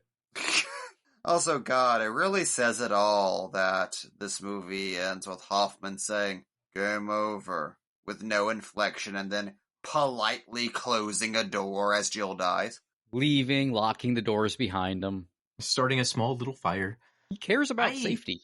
He does. I regret not mentioning this during the commentary proper, but boy, you can tell they're inspired by Pan's Labyrinth where he's sewing his face up. And what a bummer. If you put those 2 scenes next to each other, how one is like wince-inducing and it's brutal and it's so effective. And Del Toro is just doing a masterclass in that scene. And this one, it's like, okay. Lots of cool. I guess he's got a scar. And then he looks like Gerard Butler as the Phantom. I guess the lesson here is just don't compare any other movie to like Pan's Labyrinth unless you want to bum yourself out and like, fuck, I should just be watching Pan's Labyrinth. Guillermo del Toro's classic. Saw. You can't tell me he would not put together an amazing Saw movie. No, I like to compare The Secret of Nim to Pan's Labyrinth. It actually lines up. That I could see. That would make an interesting double feature. Please remember to replace the speaker on the post when you leave the theater. This here show is brought to you by Zencastr, the all-in-one solution for podcasting that's easy as logging in and hitting record. With Zencastr, you get studio-quality sound up to 4K video right from your browser. No more worrying about unstable connections thanks to Zencastr's multi-layered backups that ensure you always have your recordings in the highest quality. But that's not all. Zencastr's post-production process makes you sound like a pro. It automatically removes those pesky ums and ahs and even those awkward pauses in conversation. If only it could remove those from my love life. But gone are the days of needing a bunch of different tools and services to create a podcast. Zencastr's complete platform lets you create, edit, and distribute your podcast all in one place, allowing you to easily publish to Spotify, Apple, and all other major destinations. So why wait? Start your podcasting journey with Zencastr today and experience the Zen of podcasting. Go to zencastr.com/pricing and use my code BOXOFFICEPULP, and you'll get 30% off your first month of any Zencastr paid plan. I want you to have the same easy experiences I do for all my podcasting and content needs. It's time to share your story.